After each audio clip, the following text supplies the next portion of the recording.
Dios les bendiga, hermanos. Gracias por la oportunidad que me dan de exponer la palabra. Vamos a ir a la carta a los Efesios, capítulo 4, versículo del 1 al 3. Ese es el texto que vamos a trabajar en la noche de hoy. Dice la carta a los Efesios, capítulo 4, versículo 1 al 3. Yo pues, prisionero del Señor, os ruego que viváis de una manera digna de la vocación con que habéis sido llamados, con toda humildad y mansedumbre, con paciencia, soportándonos unos a otros en amor, esforzándonos por preservar la unidad del Espíritu en el vínculo de la paz.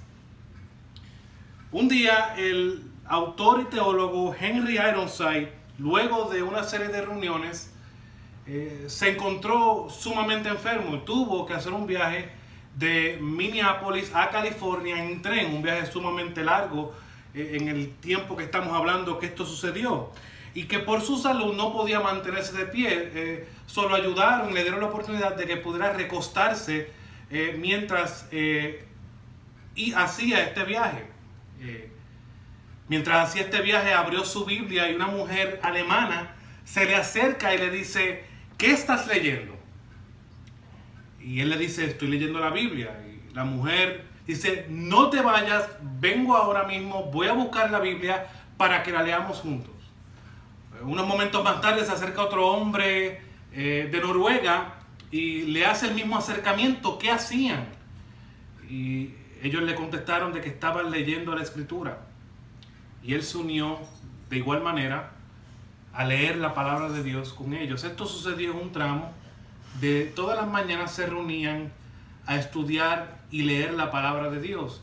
Y esto movió a otras personas alrededor, y dice el mismo autor cuando escribe sobre esto que eran más de 28 personas que se reunían todas las mañanas a leer y a estudiar la Biblia. Algo muy interesante. Podemos decir de esto, mis hermanos, que es una verdadera unidad. Hombres, mujeres de diferentes naciones, de diferentes trasfondos culturales, lo único que tenían en común eran sus Biblias y una pasión y una necesidad de estar con otros hermanos. Pero podemos decir también que lo que unía a estos hombres y mujeres era algo mucho más que esa pasión, sino que era Cristo mismo el que unía a estos creyentes. Y de igual manera el apóstol Pablo en esta carta a los Efesios, en el capítulo 4, le recuerda a esta iglesia de esa unidad que ellos han obtenido por medio de Cristo y de la obra del Espíritu Santo. Esta unidad que nos habla en el versículo 4:3 de la carta a los Efesios es explicada con mayor profundidad en la misma carta, en el capítulo 2, versículos 16 al 22.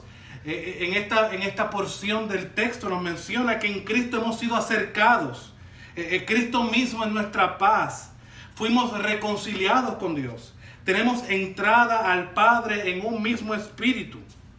Estos hermanos, estos creyentes en Éfeso, habían recibido vida, habían recibido la gracia y la misericordia de Dios.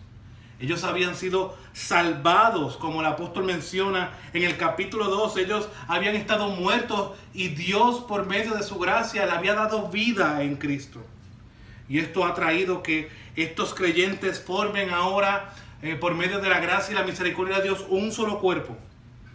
Esta unión era una realidad, y el llamado del apóstol Pablo en este texto que vamos a ver es a tener un profundo deseo por mantener esa unión que ya ellos habían tenido y obtenido por medio de la obra del Espíritu Santo en Cristo. ¿Por qué? Porque ellos habían sido llamados por Dios, como dice el versículo 1 de este capítulo 4. La recomendación, la exhortación del apóstol Pablo es a que ellos vivan conforme al llamado que han recibido. Y cuando el apóstol está mencionando esto, está mencionando lo que él ya ha mencionado anteriormente. Esa gran salvación, todas esas bendiciones, esas riquezas que ellos habían tenido en Cristo. Todo esto que el apóstol mencionaba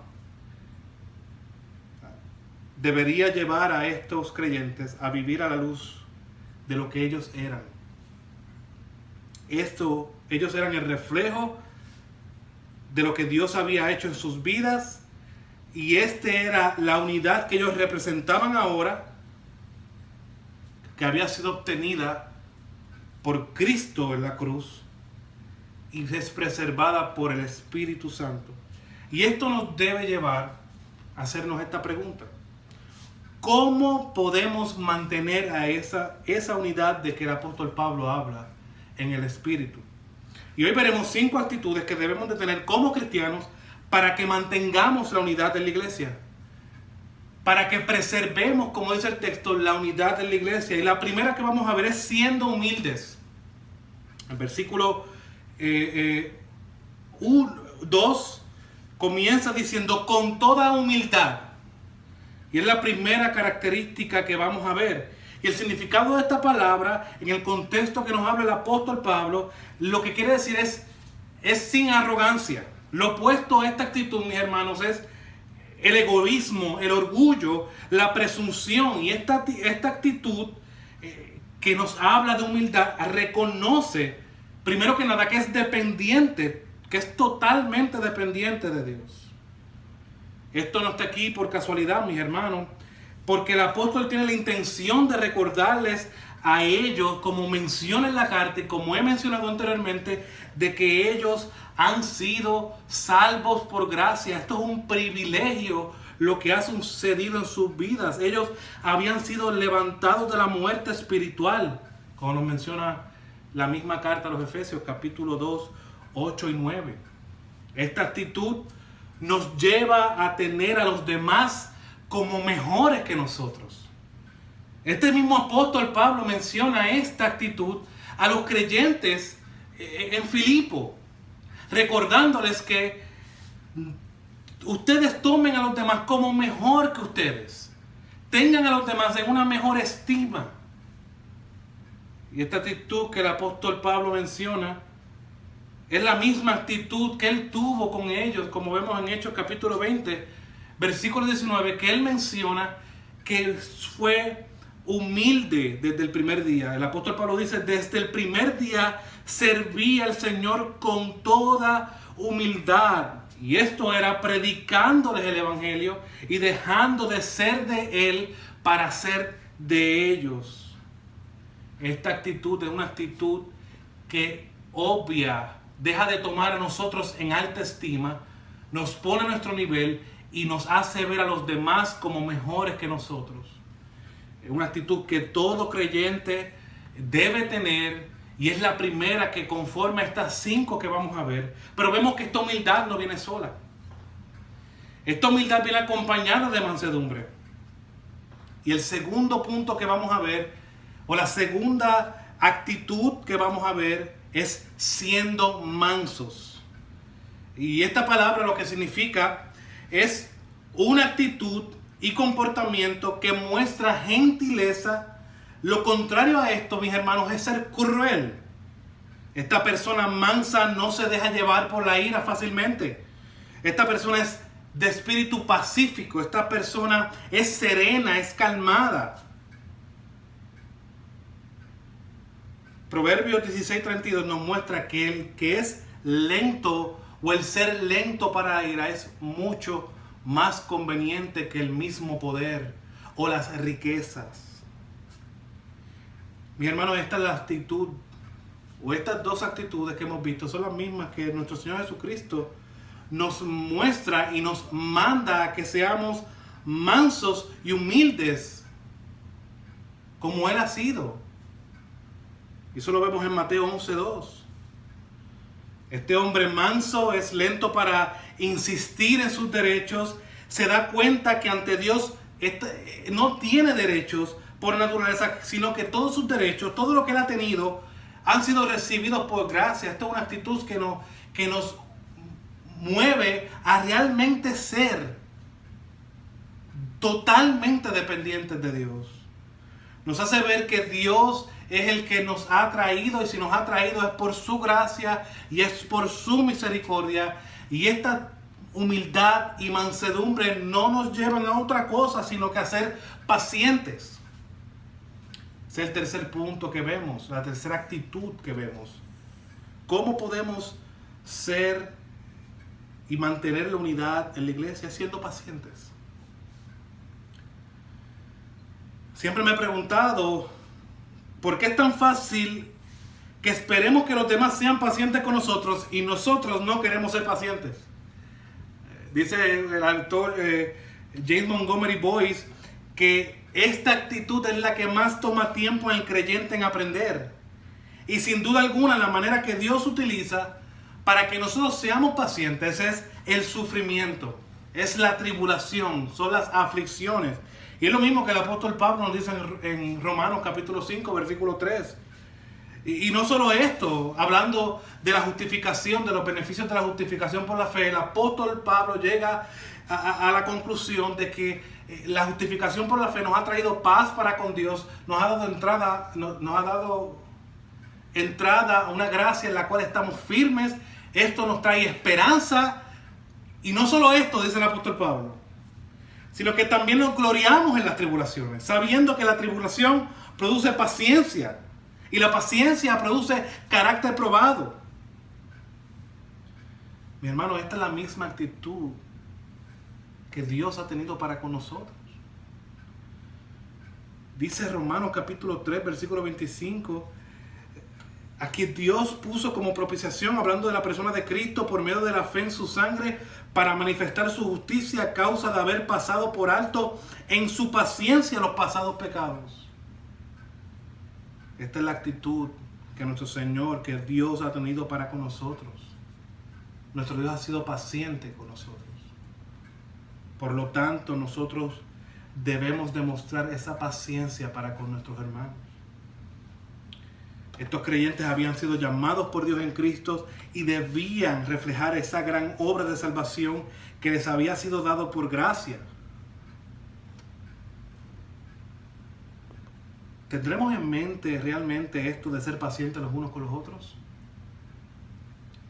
¿Realmente nosotros como creyentes entendemos que lo que Dios nos ha dado por gracia nos debe llevar a vivir una vida en humildad, en mansedumbre, y eso debe ayudarnos a ser pacientes con nuestros hermanos?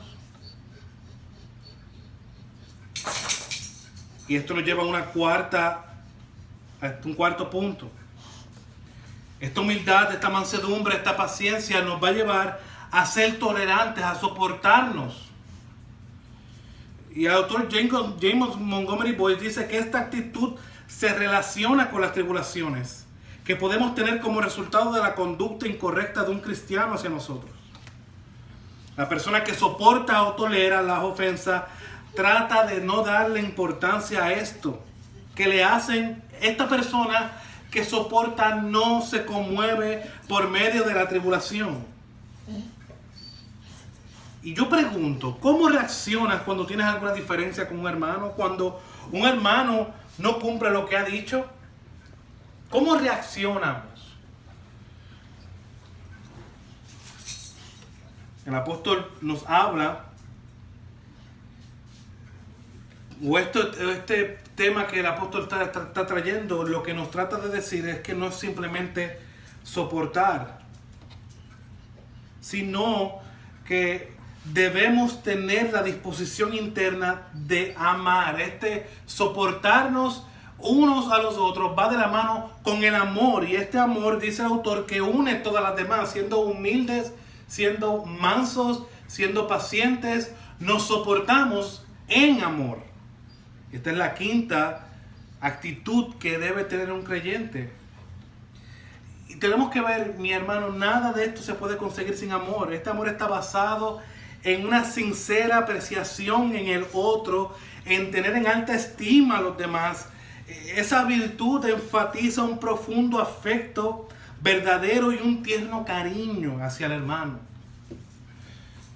Esto lo vemos más claramente en el amor en 1 Corintios 3, un versículo que muchos conocen. El amor es paciente, bondadoso, no tiene envidia, no es ansioso, no es arrogante. El amor no está buscando, el amor verdadero, el amor cristiano no está buscando su propia gloria. Este amor que hemos hablado es la característica que nos habla 1 de Juan capítulo 3, verso 14, que debe tener todo creyente. Y dice, y leo el texto, 1 de Juan 3:14, nosotros sabemos que hemos pasado de muerte a vida porque amamos a los hermanos. El que no ama permanece en muerte. Y mi hermano, para concluir, estas actitudes que hemos visto son las actitudes que debe tener un verdadero creyente que ha recibido la gracia y la misericordia de Dios y que nos lleva a preservar esta unidad que nos ha sido dada en el Espíritu. Recordemos, mi hermano, y que esto esté presente en nuestras mentes, recordar la gracia y la misericordia de nuestro Dios para con nosotros, recordar la obra perfecta de Cristo. Él se humilló, Él lo dio todo, Él no vio su posición de ser Dios como algo a lo que cual aferrarse, sino que Él lo abandonó todo para venir a tomar la posición de un siervo, para que mirando con gozo nosotros lleguemos a esa vida eterna. Oh, mi hermano, que meditemos más en estas actitudes para que podamos preservar la unidad, porque la iglesia está y es el medio que Dios utiliza para mostrar su gloria. Dios los bendiga.